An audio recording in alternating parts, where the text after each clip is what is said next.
जी अस्सलाम वालेकुम प्यारे दोस्तों, क्या हाल है जनाब? ठीक ठाक। ये हमारे जनाब परवाज़ी कबूतर हैं, इनका शौक़ करें, सब के सब नार रहे हैं। अभी जो टूर्नामेंट्स आ रहे हैं उसके लिए ये तैयारी शुरू हो रही है। रात को निकालते हैं इनको, रात पे लगा रहे हैं। ये सब के सब नार रहे हैं। इसके बाद इंशाल्लाह ताला दूसरी वीडियो में आपको मादियाँ दिखाएंगे। ये शौक़ कीजिए।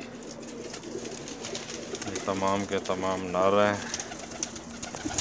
और माशाल्लाह अब तैयारियों में है। अभी काफ़ी टूर्नामेंट्स आ रहे हैं और उसकी तैयारियों में तैयार कर रहे हैं।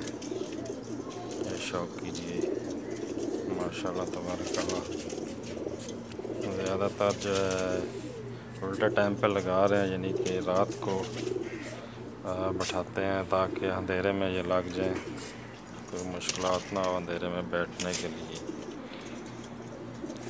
ये तमाम के तमाम नर हैं। शौक़ कीजिए जनाब। फटकें शुरू हो रही हैं इंशाल्लाह ताला जब। अब दोस्तों के शौक़ के लिए सोचा शेयर करें, उम्मीद है आपको पसंद आएंगे। ओके जी, अल्लाह हाफ़िज़।